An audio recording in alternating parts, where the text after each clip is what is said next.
Il a eu 20 sur 20 avec cette copie l'année dernière. Tu veux reproduire la même chose? Eh bien, on va voir ça dans cette vidéo. Déjà, il s'agissait d'une dissertation, et c'est un sujet ultra classique, mais pas simple. Quelles sont les sources de la croissance économique? Si tu veux télécharger la copie, si tu veux télécharger le sujet, je te dis tout en fin de vidéo.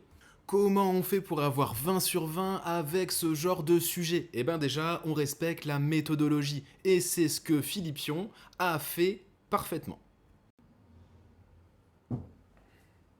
Il commence sa dissertation avec une amorce, elle est juste ici. Une amorce dans laquelle il présente le discours du PDG de JP Morgan, qui a eu un discours sur l'IA et sur la croissance économique. Donc c'était très intelligent de sa part. Et ensuite, il commence à définir les termes du sujet, notamment la croissance économique. Après l'amorce et après la définition, il commence à amener le sujet pour poser la problématique. Et ça, c'est juste ici. En économie, on dit souvent que la croissance est le but ultime de tout pays, mais cette croissance ne tombe pas du ciel. Elle a des sources précises qu'on va étudier dans la suite. Et il met en avant une problématique. Bon, à mon avis, sa problématique, pour le coup, je la trouve un petit peu bancale. Quels sont les moteurs qu'un organisme économique doit supporter pour atteindre la croissance? Bon, à mon avis, il y avait peut-être mieux à ce niveau-là, mais il y a un effort de problématisation. Encore une fois, dans la dissertation, on n'a pas le droit de reprendre la question telle qu'elle, et du coup, lui, il l'a bien reformulée. Et ensuite, classiquement, il présente son plan. Un plan en 3 parties. Il met en avant dans une première partie la croissance extensive avec l'accumulation des facteurs de production. Dans la deuxième partie, il met en avant la croissance intensive avec la productivité globale des facteurs.